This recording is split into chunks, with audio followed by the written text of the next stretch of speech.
Fight!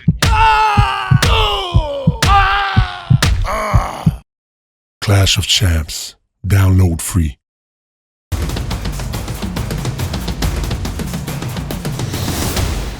That's what's making me a better fighter, a stronger fighter. I just feel so much better at this weight.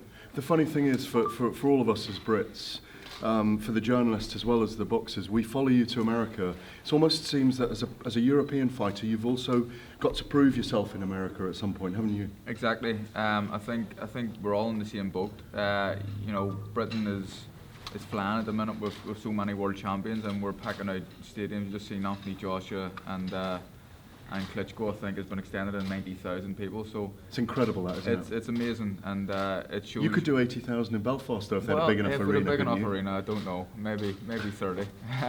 But it just shows you that how big boxing is at the minute. But for me, and I think it would probably be the same for a lot of the guys back home, you want to be appreciated by the American fight fans first and foremost, but also by the American media. And I think by me taking on guys like Santa Cruz and having a rematch with him, that's what's happening. I've just won the Ring Magazine Fighter of the Year. Tyson Fury won it last year, so Britain is where boxing's at the minute. There's that Roman expression, Veni Vidi Vici. I come, I saw, I conquered. Yeah, you have it on your chest, exactly. Somewhere, there it is. Yeah. And that I've forgotten. You do have to come, see, and conquer America, don't you? Yeah, of course you have to, and this is. It's about winning titles and becoming a world champion. That was the goal and that was the dream at the start. But now it's about legacy and security for my family. And I said it earlier, with these risky fights, there's also high reward, and it's given me a chance to have a better life for myself and my kids and my wife back home. But I came, I saw, I conquered. I got it tattooed on my chest when I was about 18. I hadn't really done anything. It would have looked like a silly tattoo if I hadn't done anything in my career, but I suppose it looks okay now. You might have to get it put bolder as you go on. Then you might have kind of overlaid, maybe. Carl, talking about that corner of the world around the United Kingdom, seems like they've built so much momentum and having so much passion for the sport, kind of like Mexico came up in the sport through the decades and now they're a mainstay. Do you think that's what's happening right now with the UK? Not just with the boxers they have, but as a moneymaker, as a draw in the sport, that this is a place that not only breeds fighters, but breeds a good market as well. Yeah, it does. The market is incredible at the minute, and I think you have to give a lot of credit to the promoters. I think, although we're kind of rival promotional companies, you look at what Eddie Hearn's done, and you have to give him kudos. It has been incredible. Frank Warren is still doing it. You've got Cyclone Promotions now have a terrestrial TV exposure with five dates on Channel 5 for next year. So it's about the TV companies getting behind it, and that's what we need. There's 4 of them now, aren't there? There's 4 of them now. Yeah, ITV are back involved as well. So and BT obviously getting heavily involved with Frank. So it's great. It really is great. But the atmospheres that can be created are incredible. You talk about Anthony Joshua, Klitschko, it's going to be 90,000. It'll be an amazing atmosphere. But if you go to any small hall shows with guys you've never heard of, the atmospheres are incredible. I don't know why they do it or how they do it, but it's just a different level. It's a fighting nation. I think the UK is a fighting nation, and we're full of fighters, and we're doing well. We're flying at the minute, and I really hope that it can continue for a very long time, and I hope that the champions that are around at the minute can help breed even more new success, and the younger guys coming through can kind of fill our boots and continue doing what we're doing. What about being a unifier in Ireland? That you carry a heavy load on your back. I mean, to try to unify like your manager and the great Barry McGregor. Yeah. Look, I'm not. When I started boxing, that wasn't my goal. I wanted to be a world champion, but people kind of look at me as if, I'm supported by both sides of the community. The Catholics and the Protestants get behind me in equal measures, and I'm not saying I'm something I'm not. I'm not going out here and trying to preach to the people or anything. I feel like I'm just living my life as a good guy, normal working class guy, and the people back home from both sides of the community can appreciate that. And Barry done it before me, and I'm kind of picking up after he left off. But it's a different different place now, Northern Ireland. When Barry was fighting in his pump, Northern Ireland wasn't a nice place to be. It But was called the Troubles for a reason, yeah, wasn't it? it was. It called the Troubles for a reason. And now, I grew up at the back end of the Troubles. I seen a lot of stuff, and Northern Ireland's a good place now, and we seem to be moving on. Have What you did you make of had your- contact with Wayne McCulloch? What has his influence been on you? Wayne McCulloch was growing up when I was a kid. He was someone I looked up to. He was my hero. His fight against Prince Nassim on Halloween was the fight that I remember from childhood. So Wayne obviously was a hero to so many people back home, and what he done was incredible. He went to Japan. He won the world title on away territory. Kind of like I Morales done. fight. Yeah, he had the Morales fight, Yeah. Zaragoza fight, and so many big fights, and just a tough man. Carl, like he said, is it in the culture, the fighting Irish? That's known as part of the Irish culture for over here in America, anyways. So what I'm asking is, we've had good Irish fighters, Barry McGuigan, now yourself, Wayne McCulloch, Andy Lee, but how come we haven't had the kind of star in boxing like Conor McGregor has become in MMA with that being a part of the Irish fabric fighting? I think McGregor is one of a kind. It's going to be hard to replicate him in any sport. I think he's brilliant at what he does. Conor is someone I have a lot of respect for, and you always get this, and I don't know why, but boxers and MMA fighters seem to bash each other all the time, but they're two completely different sports. I think I can be a boxer and appreciate what them guys can do, and I think that should work vice versa. But McGregor is someone who I look up to. He's a huge name globally. He's a hero to so many people in Ireland, and I think he's brilliant. Has he done the things he's done and become such a big star that MMA needed that big star? Maybe they did. I think that what he's saying is he's talking about getting a slice of the pie from the UFC, and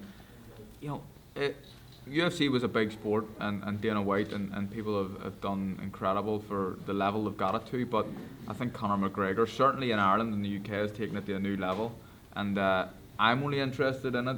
I only got interested in it because of McGregor, and now I'm kind of picking up on other fighters as well. So I think McGregor he's taken that sport to a new level, mainly in the UK and Ireland, but I suppose in the States as well. He's a huge name. But he's also asking for what a lot of boxers have done when they've got big enough themselves that they become their own promotional company. That's all he's asking for, yeah, really, well, isn't it? that's what boxers do, and you look at Golden Boy Promotions, but all the top fighters come out and start their own promotional company, or are linked to a promotional company, or getting a slice of the money. So I think that the UFC have had a little bit cushy, and the fighters they're paying the fighters kind of what they want, and they have to be paid that, and that's it.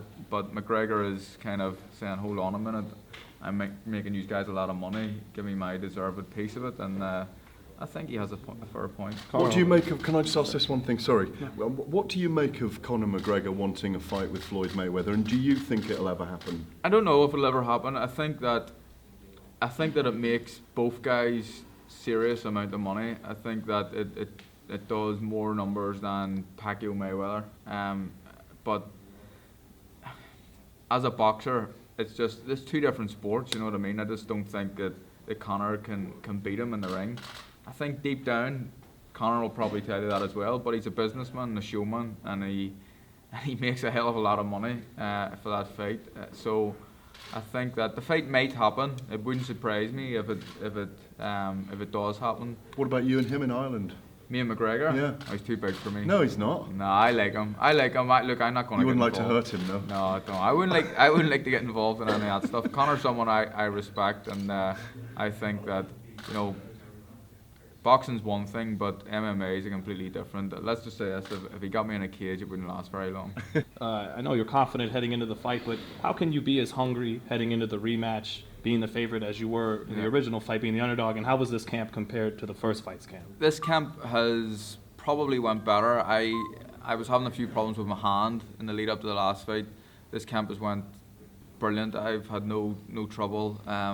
My S&C guy, Darryl Richards, as well, has been looking after me in the gym, and I've always got a little bit of problems around my neck as well. There hasn't really been any injuries this camp, so I've been able to train and put a lot of effort into every session. But I'm hungry to prove to people that this wasn't a fluke. I see a lot of people talking on the internet that I got lucky, that because of Leo's father's situation going into the last fight, that he's going to be a better fighter this time. I believe that there's a lot more to come from me. It was a good performance from me, but I've been performing better behind closed doors for this camp. I've been knocking sparring partners out, and I've been hitting people hard, and I think that I win this fight more convincingly. I really do. I heard in a clip this week that you were somewhat questioning his confidence heading into the fight. Yeah. Why is that, Carl? I think he's a confidence-type fighter, and Leo's someone who he's always been bigger than opponents. He started at bantamweight, and he must have been a huge bantamweight, and he overwhelms people. And super bantamweight, he was overwhelming people as well. Featherweight, he even done it to guys like Mares, and he overwhelmed him. But Mares again was someone who started in the lower weight divisions. I finished my amateur career as a featherweight. Although Leo's taller than me, I'm a bigger man than him. I'm going to be heavier than him on the night. I'm going to be stronger, and his normal game plan of being able to bully opponents and wear them out, it's not going to work with me, especially when he's getting hit very hard, and he's going to have to think twice about coming forward. And that's the big difference. That's the big difference here. And he's a confidence fighter, so I think they've made a mistake. I think kind of Mexican pride has made him go straight back into the deep end and say, I want that fight again. I think what he should have done, if I was Leo, I would have went and got a win. I would have went and beat someone up, got a bit of confidence back, and then had the rematch with me. But I think they're making a big mistake jumping in straight away. Was there anything about him that gave you trouble, though? Anything you got to worry about? Well, he's a great fighter. He's a 3-weight world champion. He's very tall. He punches very long. He throws a lot of shots. So, there's a lot that I have to worry about. But if I'm switched on from the start to the finish, however it finishes, then I win the fight. I've been hit harder in my career, if I'm being honest. But I think all the fighters at this sort of level, the top fighters, he's a 3-weight world champion.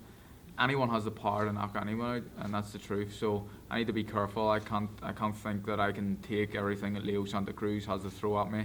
I need to be very careful, and I think he needs to be very careful too. Well, I'm sure you've been asked, how do you guys make the sequel even better than the first fight? But is it not your job to make sure that the sequel isn't as good as the first fight? Well, you have a point. My job is to win the fight and do whatever it takes to win the fight. I think I got drawn into his fight a little bit too much the last time, and but that was good. It was an exciting fight. But I think because of his style and because of my style, there are always going to be good fights. The fight I had before with Scott Quigg, it was a boring fight, a very, very. I thought dull. it was underrated. You guys traded down the stretch At the end, but yeah. it was a very dull. It was a dull affair for the most. So. It was tactical. It was tactical, and I want to, without really having to get out of second gear, if I'm being honest. But I think if me and Leo fight every day of the week, because of his style, I think that it's always going to be a good fight. If it's another brilliant fight, is there a chance of a third? If it's 2-0 to me, UK? if it's 2-0 to me, which I'm intending it to be, I think I'd rather move on and fight someone like Lee Selby in the UK. I think that would be a huge fight. I seen Big Steve Bunce saying today on Box Nation that I'm not going to fight Lee Selby because he's all wrong for me. But I swear to God, I've been asking my team if we get through Santa Cruz, I want that fight. So Bunce, you're talking out your arse. Is that a Belfast fight for you? Yeah, I think so. Yeah. I think it's a Belfast fight. I think it makes more sense there. Although he's been a champion at featherweight for longer than me, I feel like I'm the more established now at featherweight. It's another terrific matchup. It's a huge fight, and Gareth, I just want to be involved in big fights. I'm 30 in February, so We forget that. yeah, it's not as if I have years and years left. I have a few years, but from here to the end, I want them all to be big fights, and Selby is a big fight.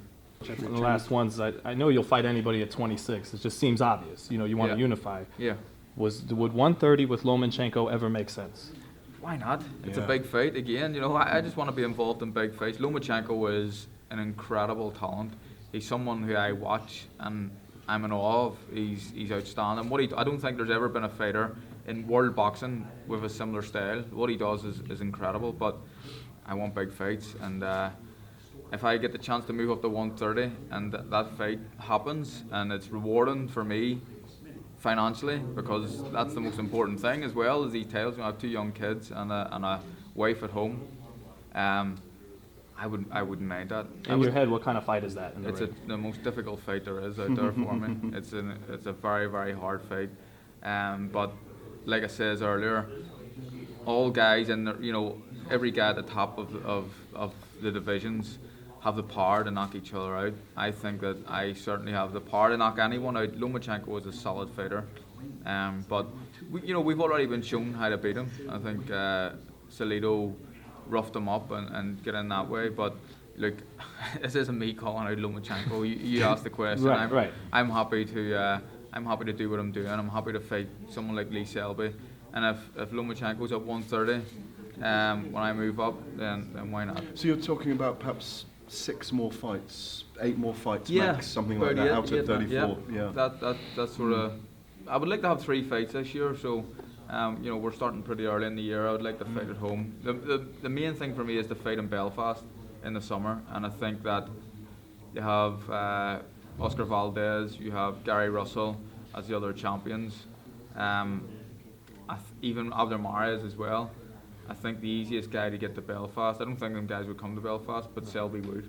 So that's the one that makes sense for me, and it's a unification It's a fight. big pay-per-view fight for I us think as well. so. Yeah. So it's appealing to a lot of people. Massive fight in terms of how you progress What's from here next? as well. Yeah. Well, every fight's important, and without taking my eye off the ball and looking too far ahead, every fight is important for me. But it's important to have a plan and not just to start talking. My team have already started talking. We have a good relationship with the Sonicers, Barry does, and You're both with Heyman as well. both with him yeah. too. So it's an easy fight to make, I think. Thanks, Carl. Brilliant. All right, we're good.